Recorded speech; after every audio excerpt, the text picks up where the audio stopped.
प्रसन्न हुए, उसे शुभाशीर्वाद दिया। अब जो है यज्ञ कुंड में तो माता सती का शरीर जल रहा था। कहा महाराज इस कुंड को भी जो है कुछ कीजिए, अब इसमें तो वैसे ही जो है शरीर जल रहा है, इसमें स्वाहा स्वधाकार कहाँ से होगा। आपने जजमान को तो जिंदा कर दिया, लेकिन अब इसमें जो है माता सती का शरीर दग्ध हो रहा है, जल रहा है। इस जलते हुए शरीर के ऊपर आहुतियां तो नहीं छोड़ सकते ना। आप ऐसी कृपा करें कि यहाँ हम इस कुंड में आहुतियां कर पाए देवताओं के लिए। भगवान शंकर ने जो है माता सती का शरीर अपने हाथ में उठाया, दोनों हाथ में उठा करके पूरी पृथ्वी का भगवान शंकर भ्रमण करने लगे। जब पृथ्वी का भगवान शंकर संपूर्ण पृथ्वी का भ्रमण कर रहे थे, माता सती के शरीर के जहां जहां वो टुकड़े जल करके गिर रहे थे, वहां पर शक्ति पीठ का निर्माण हो गया। आप सभी ने देखा होगा हमारे देश में अन्य जगह कई शक्ति पीठ हैं, उन शक्ति पीठों के हम दर्शन करने जाते हैं। उज्जैन में भी एक शक्ति पीठ है, हमारे पास में है हर सिद्धि मंदिर। हर सिद्धि माता जो है शक्ति पीठ में आती हैं। उन 51 शक्ति पीठों में से एक हर सिद्धि माता का मंदिर है।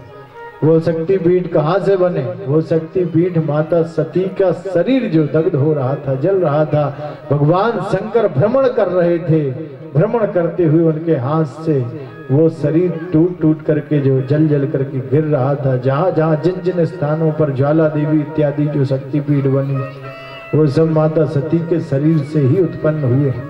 बोलिए शंकर भगवान की जय। थोड़ी धीरे हो गई। बोलिए शंकर भगवान की। आवाज में पटेली ताकत ना है, है? एक ही दम है पटेलन में। पटेलन में बड़ी दम होती है, बड़ी जोर की होती है। बोलिए शंकर भगवान की। हाँ अब लगियो पटेलन को कथा सुनाएगा। आगे कथा आती है। एक सिलाद मुनि हुए। सिलाद मुनि जो है भगवान के शंकर के बड़े अच्छे भक्त थे। उनके यहाँ पर जो है उन्होंने विवाह नहीं किया था,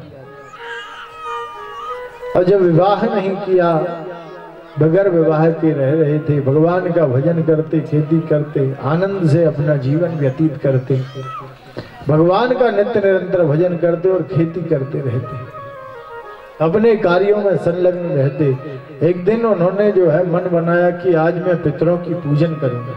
पितरों की पूजन करने के लिए सलाद मुनि विराजमान हुए, और जब पितरों को आमंत्रित किया तो पितर आए, आकर के बैठे तो आसन पर, लेकिन दुखी दिखाई दे रहे।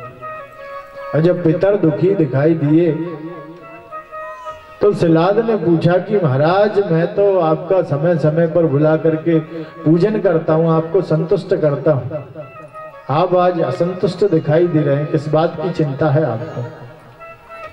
पितरों ने कहा कि पुत्र तुमने विवाह नहीं किया है, जब विवाह नहीं किया है तो वंश वृद्धि हमारी होगी नहीं, और जब वंश वृद्धि नहीं होगी तो तुम्हारे मरने के बाद फिर पितरों को तर्पण करना, पितरों का पूजन करना हमेशा हमेशा के लिए बंद हो जाएगा। इस बात की हमें चिंता है। सलाद ने कहा कि ठीक है, पितर असंतुष्ट हैं, कोई बात नहीं महाराज, मैं कुछ करता हूँ, कुछ उपाय करता हूँ जिसके कारण पितर आप लोग संतुष्ट हो सके। अब पितरों को संतुष्ट करने के लिए सलाद मुनि ने दिव्य तपस्या करी, भगवान शंकर की दिव्य तपस्या की। भगवान शंकर प्रसन्न हुए, प्रसन्न होकर के कहा मांगो वरम ब्रूहि, वरदान मांगो। सलाद ने कहा कि महाराज मेरा विवाह करने का मन नहीं, लेकिन पितर असंतुष्ट हैं, मुझे एक संतान चाहिए जो मेरे पितरों को संतुष्ट कर सके, और आपके ही जैसा होना चाहिए, आपका ही अंश अवतार होना चाहिए। भगवान शंकर ने सलाद को आशीर्वाद दे दिया। बोले शंकर भगवान की। सलाद को आशीर्वाद दे दिया कि ठीक है जाओ, तुम्हारे यहाँ एक पुत्र आएगा, तुम्हारे यहाँ पुत्र जो है प्राप्त होगा। अब सलाद जो है वहां से आ गए, आकर के अपनी खेती बाती में लग गए, खेती कर रहे थे, खेत में हल चला रहे थे। हल चलाते हुए खेत से जो है एक सुंदर पुत्र उत्पन्न हुआ। खेत से जब पुत्र निकला देख करके सलाद मुनि बड़े प्रसन्न हुए, जिसका नाम रखा गया नंदी। और नंदी को जो है उन्होंने अपने पुत्र रूप में मान लिया, नंदी को अपने घर में रख लिया, अपने आश्रम में रख लिया और बड़ी प्रसन्नता से रहने लगे। पितर भी संतुष्ट हो गए कि आप चलो कोई बात नहीं, इसके यहाँ जो है खेत से ही सही लेकिन एक पुत्र तो आ गया है। अब वो सारे पितर संतुष्ट हो गए, नंदी जी महाराज घर में रह रहे। कुछ समय जब व्यतीत हुआ तो 2 संत आए उनके आश्रम में, और जब 2 संत आए तो उन्होंने नंदी को देखा। नंदी को देख करके कहा कि सलाद से कहते कि महाराज ये कौन है? कहा मेरा पुत्र है। कहा आपका पुत्र तो बहुत बढ़िया है लेकिन इसकी उम्र कम है, ये जल्दी मर जाएगा। अब वो सलाद को बड़ी चिंता हुई कि एक तो बड़ी मुश्किल से जो है भगवान शंकर की तपस्या करके ये पुत्र की प्राप्ति हुई और इसी की उम्र कम है। उन्हें बड़ी चिंता हुई। सलाद ने नंदीश्वर को कहा कि जाओ, तुम भगवान शंकर की कृपा पात्र हो, तुम भगवान शंकर की कृपा से उत्पन्न हुए, इसलिए जाओ भगवान शंकर की सेवा शुश्रूषा करना, भगवान शंकर की आराधना करना। तो नंदीश्वर ने जो है दिव्य स्थान पर जाकर के तपश्चर्या की, भगवान शंकर को प्रसन्न करने के लिए ओम नमः शिवाय महामंत्र का सुंदर जप किया, सुंदर भजन किया। जब ओम नमः शिवाय महामंत्र का कई वर्षों तक भजन करते रहे, भगवान शंकर प्रसन्न हुए। भगवान शंकर ने प्रसन्न होकर के कहा कि वरम ब्रूहि, वरदान मांगो, क्या चाहते हैं? नंदीश्वर ने कहा कि महाराज मैंने सुना है मेरी उम्र कम है।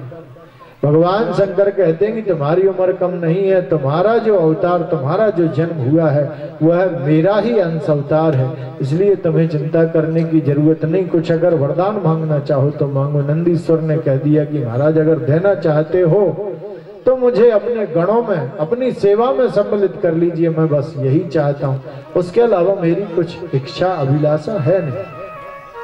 भगवान शंकर ने अपने गणों में नंदीश्वर महाराज को सम्मिलित कर लिया।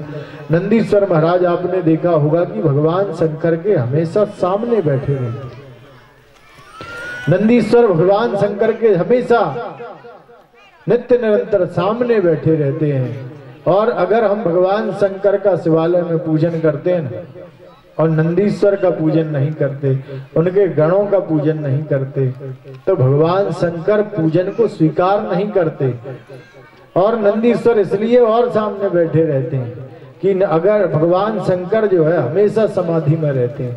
हम गए जाकर के भगवान शंकर की स्तुति करी, भगवान शंकर को अपनी परेशानी बताएंगे, अब वो तो ध्यान में बैठे हैं ना, अब वो तो समाधि में बैठे हैं। कहीं समाधि में बैठे हम बोल के आ गए, अब समाधि में तो वो सुनेंगे ना, ध्यान में तो वो सुनेंगे ना, क्योंकि अपने आराध्य का ध्यान कर रहे। अब तुम गए बोल के आ गए, सुन नहीं पाए, उन्हें पता नहीं चला कि मेरा भक्त संकट में था, तो वो संकट कष्ट दूर करेंगे कैसे? तो नंदी सामने बैठा रहता है। तो लोग जाते ना, आप लोग भी जाते हो तो नंदी महाराज के कान में बोल के आते हो अपनी मन की मनोकामना। नंदी महाराज के कान में मन की मनोकामना बोल के आ जाते हो कि भगवान नंदी, हम जो है आपके कान में हमारी ये मनोकामना बोल के जा रहा है। जब भगवान शंकर समाधि से उठे, समाधि से जागृत हो, तो हमारी बात भगवान शंकर तक पहुंचा देना।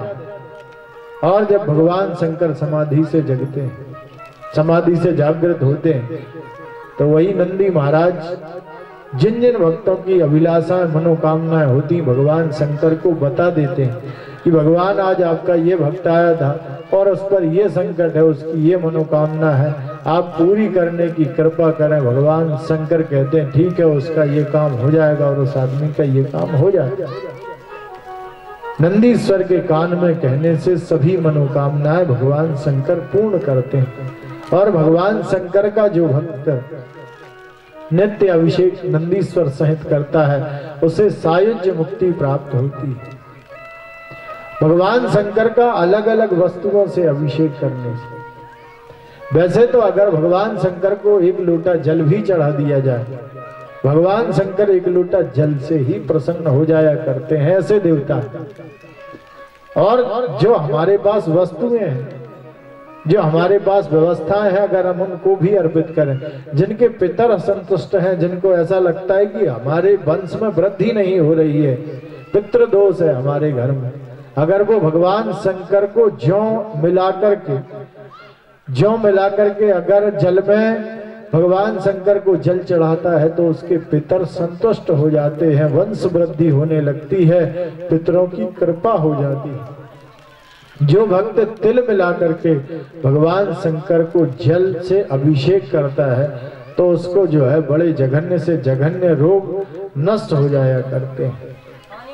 जिसको बहुत बड़ी बड़ी बीमारियां हैं, जिसको बार बार बड़ी बड़ी बीमारियां बन रही हैं, वो अगर कुसा जो होता है, कुसा जल में डाल करके भगवान शंकर को जल चढ़ाता है तो कुसा युक्त जल चढ़ाने से बड़े से बड़ी बीमारियां, कुष्ठ रोग, चर्म रोग इत्यादि, ये कुश के जल से ठीक हो जाया करते हैं। और तो और अगर किसी को जो है गर्भ धारण होता है और बार बार नष्ट हो जाया करता है, वंश वृद्धि नहीं होती, बार बार गर्भ धारण होता है, बार बार नष्ट हो जाता है, अगर जाकर के भगवान शंकर के सामने एक लोटा जल भर के रख ले, जल भर करके भगवान शंकर के सामने रख ले, आसन बिछाए, रक्त आसन, लाल कलर की आसन भगवान शंकर के शिवलिंग के सामने बिछा करके बैठे।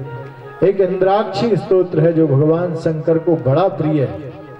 इंद्राक्षी स्तोत्र का अगर भगवान शंकर के सामने एक लोटा जल भर के रख ले, अगर इंद्राक्षी स्तोत्र का पाठ करता है तो इस बात की पूर्ण गारंटी है कि गर्भ से संबंधित कितने से बड़ी समस्या हो, कितनी ही बड़ी समस्या हो, कितनी भी बड़ी समस्या हो, वो भगवान शंकर की कृपा से दूर हो जाया करती है।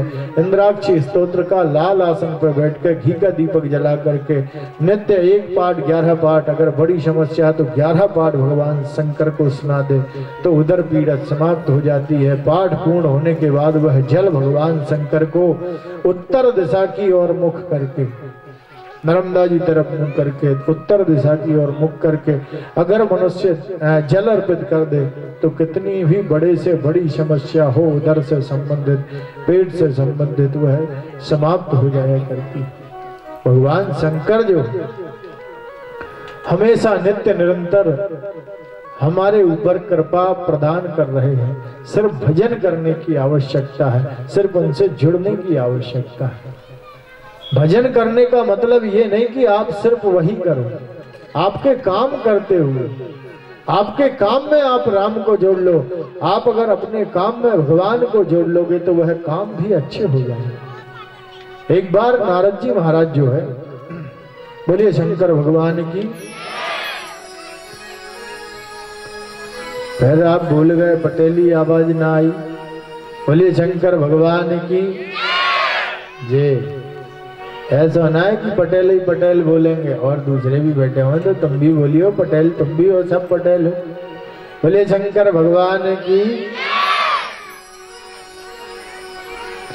आप लोग जय बोलते हो ना, तो उससे भगवान शंकर की समाधि टूट जाती, और भगवान शंकर की समाधि टूटी और फिर वो हमें ऊर्जा प्रदान करते हैं, हमें ऊर्जा प्रदान करते हैं। फिर हम आपको कुछ अच्छा सुनाने का प्रयास करते हैं। हमारा सामर्थ्य तो नहीं है कि हम अच्छा बोल पाए, क्योंकि हम भी आपकी तरह मनुष्य ही हैं, और मनुष्य का स्वभाव तो आपको पता है, गलती करना। मनुष्य का स्वभाव कैसा होता है? गलती करने का होता है। तो हम भी मनुष्य हैं। और कथाओं के विषय में ऐसा कहा जाता है कि हरि अनंत हरि कथा अनंता, कहा ही सुना ही बहुविधि सब संता। भगवान की कथाएं तो बड़ी अपार हैं, बड़ी अनंत हैं, बड़ी अलौकिक हैं। और पुराण कितने हैं? 18 पुराण हैं। हर पुराण का बड़ा वर्णन है, बड़ी महिमा है। अब इतने सारे पुराण हैं, इतने सारे महाभाष्य हैं, इतने सारे धर्मशास्त्र हैं। अब जब इतनी सारी व्यवस्थाएं हैं तो कोई रट्टा मार के तो सुना नहीं सकता। ये तो पक्की बात। अब इतेक मोटा जे अकेला पुराण, इतेक मोटा ये सामने रखा, ये पुराण ही रखा होता है।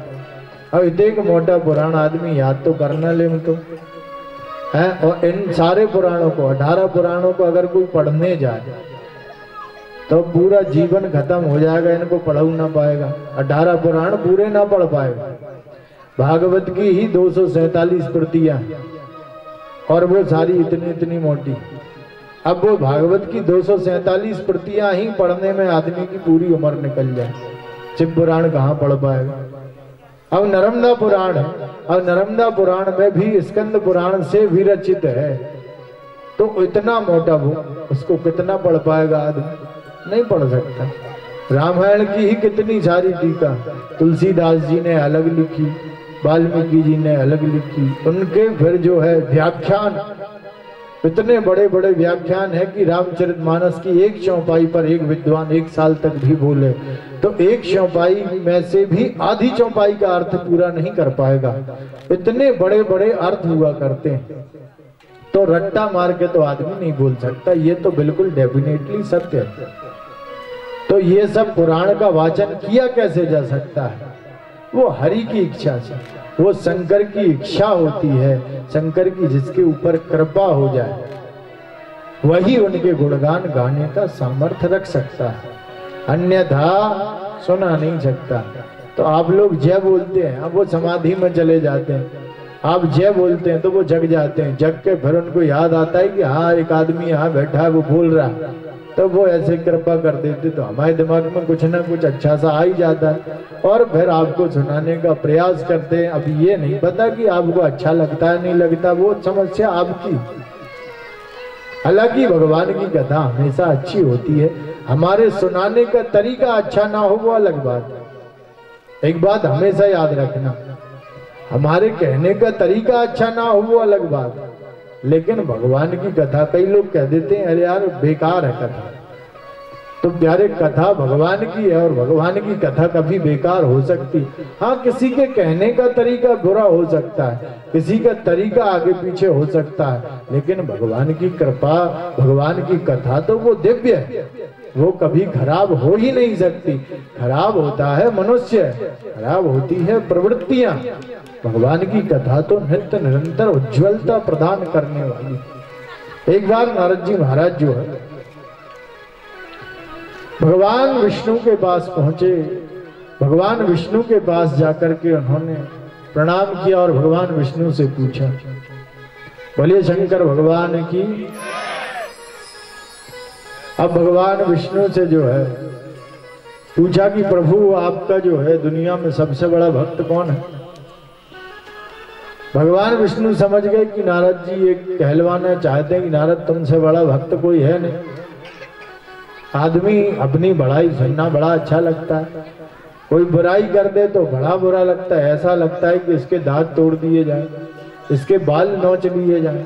कोई अपनी बुराई करे, अपने सामने कमियां बताए हैं, ऐसा लगेगा कि इसकी पूरे दांत खोल के घरे ले जाते, क्योंकि बुराइयां जो है आदमी नहीं सुन सकता। और याद रखना कि अगर मुंह पे कोई बुराई कर रहा है, मुंह पे तुम्हारी कोई कमियां निकाल रहा है, तो समझ लेना कि वो तुम्हारा सबसे बड़ा शुभचिंतक है। निंदक नियरे राखिए आंगन कुटी छवाए। निंदा करने वाले आदमी को हमेशा करीब रखना चाहिए, कमियां ढूंढने वाले आदमी को हमेशा पास रखना चाहिए, क्योंकि कोई तो है जो हमारी चिंता कर रहा है, हमारी कमियों को दूर कर रहा है।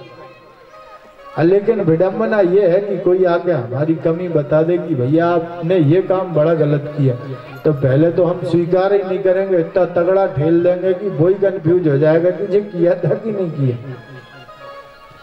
और फिर जैसे तैसे स्वीकार अगर हमने कर भी लिया, गलत हो भी गया, तो कह देंगे कि हाँ अच्छा गलत किया, तुमसे बने सो कर लो, और करेंगे।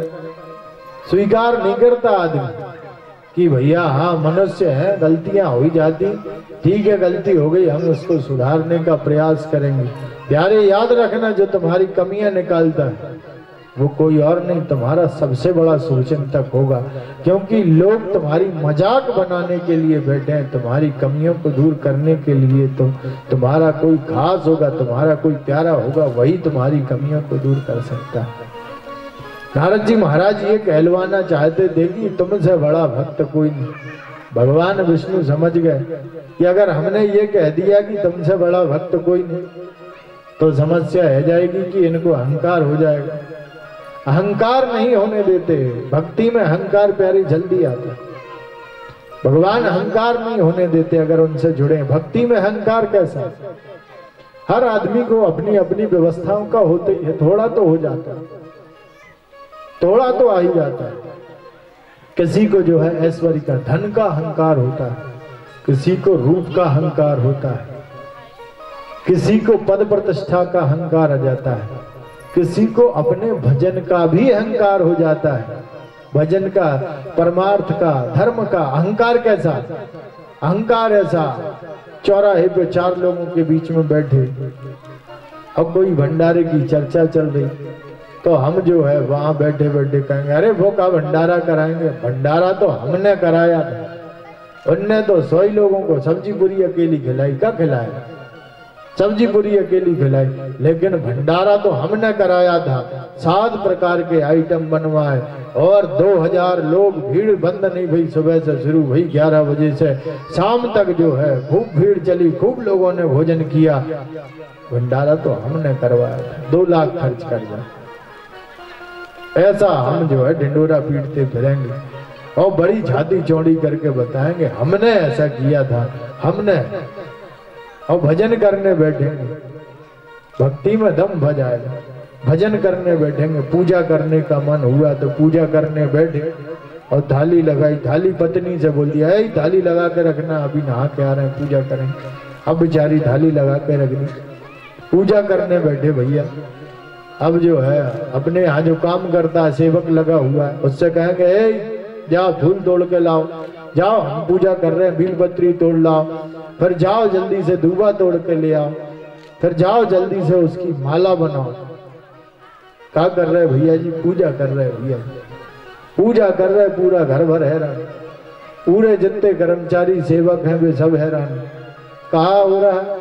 पूजा हो रहा है। पूजा हो रही, नौटंकी हो रही, पूजा हो रही, नौटंकी है रही।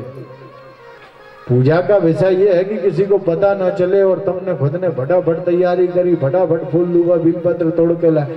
पूजन जो है श्रद्धा का विषय, भक्ति में दम दम। भैया जी पूजा करते हैं, अब पूजा करते हैं तो फूल भला तोड़ के लाएगा, बील पत्री भला तोड़ के लाएगा, और फिर माला भी कर रहे तो अब माला बड़ी शांति से ऐसे बैठ के कर लो आराम से प्रभु। माला भी कर रहे तो ऐसी दिखा कर जे देखो हम माला कर रहे। अच्छा मैंने कई लोगों की आदत देखी, माला करने की आदत बनाएंगे, अभिषेक का मंदिर रोज जाएंगे, और मंदिर रोज कब जाएंगे देख लेंगे कि हाँ 10 बज गए, अब 10 बजे जो है जल चढ़ाने वालों का टाइम हो गया, अब वो आएंगे तो वहां बीच में ही सामने ही ऐसे करके अब भैया जी रोज भजन करने आते हैं। बड़ाई होगी कि भैया जी रोज भजन करने आते हैं, बड़े भजनानंदी हुए हैं भैया जी, रोज भजन करने आते हैं। बड़ाई बड़ाई का चूना करती वो जब जल चढ़ा के जाती तो लौट के पूरी रास्ते भर गालियां देते जाती, कज्जे और वहां छाती पे जाके बैठ जाता, पूजा न करने देते। देख लो जब एकांत हो, भगवान का भजन करने का मन है, भजन ऐसे करो कि बाजू वाले को भी पता ना चले। आदमी भजन करता है, पुण्य काम करता है, पुण्य का जब काम करता है तो वो ढिंढोरा पूरे गांव में पीटता है। और जब पाप करता है, तुमसे कोई पाप हो जाए तो उसको आदमी छुपा के रखता है, उसको बैलेंस बना के रखता है। जबकि पाप हो जाए तो उसको सबको बताओ, सब में प्रसादी बांट दो पाप की। जो सुनेगा 10% उसके खाते में घट से ट्रांसफर हो जाएगा। पुण्य की बात, तुम्हारे धर्म की बात, तुम्हारे सुकृत की बात अगर कोई सुनेगा कि हमने भंडारा करवाया 5000 लोगों का, हम रोज 11 माला करते हैं, हम रोज 11 हनुमान चालीसा का पाठ करते हैं, तुमने जैसे ही बताया तो तुम्हारे सुकृत जिसने सुने, जितने लोगों ने सुने उसका 10% कट के उसके खाते में खटाक से चला गया। ऐसे ही पाप का है, ऐसे ही दुष्कृत्य का है। तुमने किसी को बताया और उसने सुना तो वो पाप भी तुम्हारे खाते में से कट के 10% सीधे उसके। और तुम पुण्य की तो प्रसादी बांट रहे, पापन को छुपा छुपा के रख रहे। बांटना है तो पापों को बांट दो, सुकृतों को बचा करके रखो, क्योंकि सुकृतों का अगर बंडल बड़ा हो जाएगा, जब तुम जाओगे तुम्हारे साथ वो जाएंगे तो तुम्हें वैकुंठ में ठाकुर जी के श्री चरणों में सेवा करने का सौभाग्य प्राप्त होता है। यहाँ नारद जी महाराज जो है अब ये चाहते हैं कि भगवान ये कहते हैं कि तुमसे बड़ा भगत कोई है नहीं नारद, लेकिन भगवान ये जानते हैं कहीं मैंने गलती से ये कह दिया कि नारद तुमसे बड़ा भक्त कोई नहीं, तो अब भी तुरंत ही अहंकार खा जाएगा नारद। अब भगवान विष्णु ने कहा कि नारद भक्त तो है, एक है, मेरी नजर में एक आदमी है जो बहुत बड़ा भक्त है, मेरा उससे ज्यादा भक्ति कोई नहीं करता। कहा कौन है प्रभु, नाम बताइए। कहा जाओ फला एक गांव है पृथ्वी पर, उस पर एक किसान रहता है, उस गांव में, वो मेरा सबसे बड़ा भक्त है। नारद जी ने कहा अच्छा प्रभु, मेरे से भी बड़ा भक्त है, मेरे से भी ज्यादा भजन करता है, तुमसे भी ज्यादा भजन करता है। कहा तो मैं उसका, उन्हें उम्मीद ये थी कि हमारा ही नाम आने वाला है लिस्ट में सबसे ऊपर, 24 घंटे ही तो हम बजते रहते हैं, लेकिन हमसे बड़ा कौन हो गया। दिन में 24 घंटे होते हैं और 24 घंटे हम हमेशा बजते रहते हैं, तो ऐसा कौन हो गया जो हमसे भी ज्यादा भजन करने लग गया। कहा उस भक्त के मैं दर्शन अवश्य करूंगा। अब वो उसको देखने के दर्शन वर्शन काहे के परीक्षा लेने के लिए नारद जी महाराज पहुंचे पृथ्वी पर। अब वो किसान था बेचारा, सीधा साधा आपकी तरह। बोले शंकर भगवान की। किसान जो है बड़े सीधे होते हैं, हम बड़े किसानों से जुड़े हैं। किसान के मन में, गांव के आदमी के मन में कपट कम होता है, होता तो है लेकिन कम होता है, सीधे होते हैं। शहरों में जो है आदमी दुनियादारी को ज्यादा जानता है। शहरों में दुनियादारी को इतनी जानता है कि पड़ोसी का एक्सीडेंट अगर सामने हो जाएगा तो नहीं उठाएगा कि अब भी 2 घंटा खराब हो जाएंगे। और गांव में अगर किसी के साथ कोई दुख तकलीफ हो गई तो पूरा गांव दौड़ जाएगा अपने काम, भोजन की थाली छोड़ के जो है आदमी भाग जाएगा। गांव में और शहर में क्या क्या अंतर है। गांव में जो है गाय को पाला जाता है, गौ की सेवा होती है, शहर में कुत्ते की सेवा होती है। कितना बड़ा अंतर है। गांव में आदमी लिखता है स्वागतम, गांव में आदमी लिखता है स्वागतम, शहर में लिखता है कुत्तों से सावधान। कितना बड़ा परिवर्तन। शहर में आप किसी के घर जाओगे तो वहां जिन नहीं है कुत्ता तब भी लिखा रहेगा कुत्तों से सावधान। अब एक जगह हम पहुंचे, उस पर लिखा कुत्तों से सावधान, तो हम तो गेट पे ही खड़े रहे। अब बैल बजाई वो बाहर, अरे महाराज जी आप तो अंदर आ जाते। अब मैं बोला कि मैं विचार कर रहा था कि किससे सावधान होना, यहाँ कुत्ता है कौन। अरे कहा महाराज लोग आ जाते हैं जबरन के, और यहाँ अगर कोई आ जाए तो अतिथि का बड़ा स्वागत करते हैं, सुस्वागतम। शहर में कुत्ते की सेवा ऐसे होती है जैसे आदमी की ना हो रही, 4 व्हीलर में एसी में बैठ के घूम रहे, बिन के भाग भी देखो तुम। लेकिन गांव का आदमी कुत्ते की सेवा ना करते, गौ की सेवा करते तुम लोग, इसलिए तुम्हारे ऊपर भगवान की अधिक कृपा है, इसलिए गांव का आदमी संस्कारी है। बोलिए शंकर भगवान की। नारद जी महाराज जो है परीक्षा लेने के लिए पहुंच गए। अब परीक्षा लेने के लिए अदृश्य होकर के उसके घर में विराजमान है। घर में विराजमान होकर के देख रहे हैं वह किसान सुबह उठा, सुबह उठ के उसने 2-4 बार भगवान का नाम लिया, भगवान का भजन किया। भगवान का 2-4 बार नाम जप करने के बाद, भजन करने के बाद अपनी नित्य क्रिया की। अल्पाहार करके जब खेत जाने लगा तो कुछ देर भगवान का नाम जप किया, खेत चला गया। खेत में जब काम शुरू करने लगा, बोलिए शंकर भगवान की। जे कोई तेज जय बोलेगा 2 कप मिलेगी। बोलिए शंकर भगवान की। और जो ना बोलेगा उसके कप में से आधी कर ली। हम मेहनत ही ना कर रहे हो, मेहनत करने वाले आदमी को जो है प्रसाद मिलता है, फल मिलता है। बोलिए हनुमान जी महाराज की। बात मत करना, शांति से सब लोग लेके उसको ग्रहण करते जाना। अब जो है नारद जी महाराज देख रहे, वो खेत में गया, खेत में जाके उसने 2-4 बार भगवान का नाम जप किया और अपने खेत के कामों में लग गया। और जब खेत के काम करके दोपहर हो गई, उसकी पत्नी भोजन लेकर के आई, भोजन करने लगा तो 2-4 बार भगवान का नाम जप किया। भोजन करने के बाद जब पुनः दोपहर के बाद भगवान का नाम जप करके वो जो है खेती का काम फिर से करने लगा। शाम को खेती का काम बंद करके घर आने लगा तो 2-10 बार नाम लिया, घर आ गया। घर आकर के वो किसान जो है भोजन करता है, तब भगवान का स्मरण करता है, सोने लगा तो 2-10 बार फिर नाम लिया। दिन भर में नारद जी ने काउंट किया तो 150 बार नाम लेता था। और नारद जी महाराज को बड़ा आश्चर्य हुआ, कहा आज बिजी था, हो सकता है कल फ्री रहे तो ज्यादा ले। उसकी दिनचर्या ये 1 दिन 2 दिन 4 दिन 5 दिन नारद जी ने उसकी परीक्षा लेते रहे कि ये 2 4 5 दिन वहां देखते रहे कितनी बार भजन करता।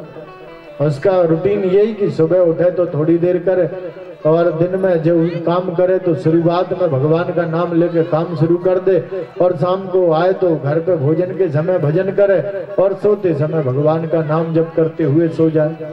नारद जी हमेशा गिने तो 150 बार ही नाम लेता था।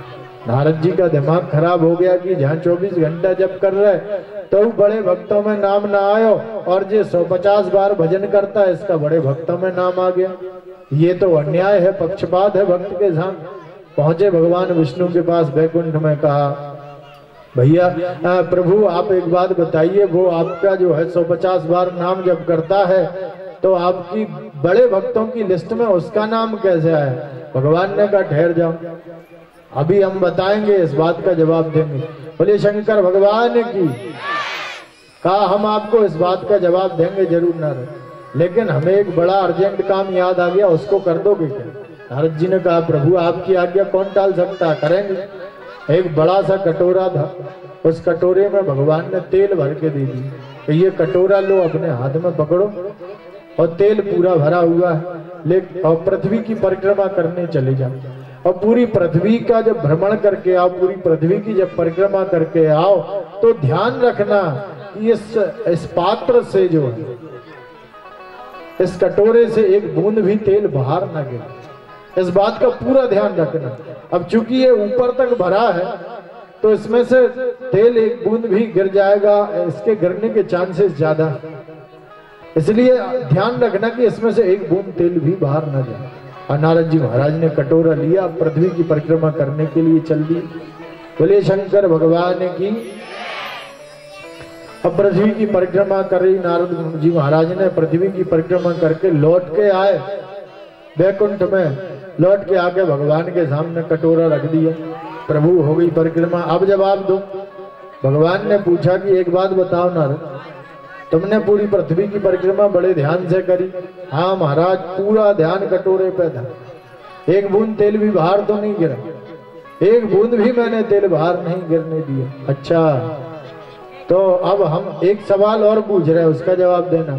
जब तुम पूरी पृथ्वी की परिक्रमा करने गए थे, उस कटोरे को लेके, तो तुमने हमारा नाम कितनी बार जप किया, हमारा ध्यान कितनी बार किया? कहा महाराज मैं तो आपका ही काम करने गया था वो कटोरा लेकर, और मेरा पूरा ध्यान उस कटोरे पे था कि तेल एक बूंद भी बाहर न गिर जाए। मैं काम आपका ही कर रहा था ना, इसलिए आपका भजन नहीं कर पाया, उसमें व्यस्त था। भगवान कहते हैं हे नारद, काम तुम मेरा करने गए, तुमने एक बार भी भजन नहीं किया। वह किसान भी काम मेरा ही कर रहा है, मेरा काम करते हुए अगर वो 150 बार भगवान मेरा नाम लेता है तो भक्त बड़ा वो हुआ कि तुम हुए। नारद जी महाराज निरुत्तर हो गए। बोलिए शंकर भगवान की। अगर हम काम करते हुए जीवन से राम को जोड़ लेंगे, जीवन से प्रभु को जोड़ लेंगे, तो हमारे काम बड़े आसान हो जाएंगे, हमारे काम बड़े सुलभ हो जाएंगे, और वो काम स्वतः हो जाया करेंगे। तुम अंदाज करके देखना, तुम्हारे घर कोई बड़ा, बहुत बड़ा आयोजन रखा है तुमने, जब आयोजन के बाद तुम विचार करोगे कि 5000 10,000 लोगों ने आकर के भोजन किए, 10,000 लोगों ने भोजन किए, तुम गेट पर खड़े हुए थे सभी के स्वागत में, सभी आए, सबने आकर के भोजन प्रसाद पाया। भोजन कभी कमा नहीं, भोजन कहीं से कहीं तक कभी कमा नहीं, भोजन के स्वाद में कहीं कोई कमी नहीं आई, भोजन बड़ा स्वादिष्ट था। जितने लोग आए हर व्यवस्था की तुम्हारी तारीफ करते हुए, उसका संचालन करने का सामर्थ्य क्या तुम्हारा था? तुम्हारा सामर्थ्य था कि इतनी बड़ी व्यवस्था को तुम संचालित कर पाते? नहीं था। अरे तुम संचालित करते, तुमने बढ़िया सब्जियां, बढ़िया मसाले सब कुछ लेके आए, और जे भंडारी को किया, कहीं वो नमक 2 बार डाल देता, पूरे रिश्तेदार सुनाते जाते। पुड़ी सिक रही थी, पुड़ी कच्ची सिक जाती है, सिकने में 2 सेकंड लेट हो जाए। गुलाब जामुन कटोरे में रखाने में 30 सेकंड लेट हो जाए तो पूरी गार्डन में आवाज सुनाई देने लगती कि उनकी शादी में गुलाब जामुन खत्म हो गई है? यही होता है ना। अगर 30 सेकंड पुड़ी, मात्र कितने 30 सेकंड, वो कढ़ाई से निकल के गरम के चक्कर में ट्रे में आने में 30 सेकंड का अगर विलंब हो गया तो तुम गेट पर सुनाई दे जाएगा, अरे भैया तुम जहाँ गेट पर खड़े हो वहां भीतर तो देखो पुड़ी खत्म हो गई, लोगों में मिली ही नहीं। अब तुम वैसे ही टेंशन में आ गए, वहां दौड़ते गए, देखा तो पुड़ी सिक रही है, डलिया भरी रखी है, ट्रे में रखी है। हमें जबरन की टेंशन हो जाएगा कि बताओ पूरी रखी है, लोग खा रहे हैं, सब खूब आनंद ले रहे हैं, लेकिन ये पूरी खत्म कैसी भई थी जो हमारे तक गेट तक सूचना पहुंच गई? कहीं ना कहीं कोई ना कोई कमी हो जाती है प्यारे। लेकिन जिस काम में राम सम्मिलित है, जिस काम में भगवान सम्मिलित है, उस काम को प्रभु संचालित करते हैं, तो उसमें कोई गड़बड़ी, कोई कमी, किसी प्रकार की अव्यवस्था नहीं होती। लोग हमेशा तारीफ करते हैं। कभी अकेले में बैठ करके विचार करना कि इतनी बड़ी व्यवस्था को संचालित, संपादित करने वाला, कराने वाला मेरा गोविंद, उसका एहसास करना जरूरी है। अगर हम उसका एहसास करेंगे, उसको मानेंगे, उसको समझेंगे, तो वह तुम्हें बार बार ये महसूस कराएगा कि मैं यहाँ हूँ। बोलिए शंकर भगवान की, हनुमान जी महाराज की, राधा कृष्ण भगवान की, राधा कृष्ण भगवान की। आप लोग राधा कृष्ण भगवान की जय धीरे बोल रहे हैं। भगवान राधा कृष्ण जो है, शंकर जी क्या प्रदान करते हैं? शंकर जी वैराग्य प्रदान करने वाले देवता हैं, लेकिन राधा कृष्ण भगवान प्रेम प्रदान करने वाले। भगवान राम ने जो किया, भगवान राम ने जो किया वो हमारे करने योग्य है। भगवान राम ने हमेशा जो भी सत्कार्य किए, जो भी बड़े बड़े काम किए, उसका क्रेडिट हमेशा दूसरों को दिया। मैं जो है संतों का दास, ऐसा बताते थे भगवान राम। हमेशा अपना संपूर्ण जीवन मर्यादाओं में रखा। लेकिन भगवान श्री कृष्ण ने हमेशा ये कहा कि मैं भगवान हूँ, मेरी शरण में आओ। अन्यास चिंतयन्तो माम ये जनाः पर्युपासते तेषां नित्याभियुक्तानां योगक्षेमं वहाम्यहम्। प्रेम की प्रतिमूर्ति है भगवान श्री कृष्ण। और राम और कृष्ण कोई अलग नहीं है, राम और कृष्ण है एक ही, थोड़ा सा उनमें अंतर है। कलाओं का अभी कोई अंतर नहीं है। भगवान राम ने जो है मर्यादा में रहते हुए अपनी लीलाओं को किया, इसलिए 13 कलाओं का उन्होंने उपयोग कर पाए। भगवान कृष्ण लीला विहारी थे, उनके जीवन में कहीं कोई मर्यादाएं नहीं थी, इसलिए जो है उन्होंने संपूर्ण 16 कलाओं का उपयोग किया। राम कृष्ण दो एक हैं, अंतर नहीं निमेष। राम कृष्ण दो एक हैं, अंतर नहीं निमेष। उनके नयन गंभीर हैं। किसके? राम जी के नेत्रों को देखना। उनके नयन गंभीर हैं, इनके चपल विशेष। सिर्फ इतना अंतर है। राम के नयनों में, राम के नेत्रों में गांभीर्य दिखाई देगा और कृष्ण के नेत्रों में चंचलता, चपलता दिखाई देगी।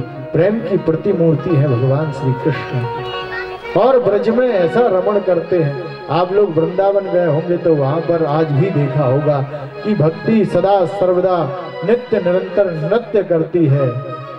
आज वही ब्रजधाम हमारे बीच में उपस्थित है। आइए हम उस ब्रज भूमि का अनुभव और आनंद प्राप्त करेंगे।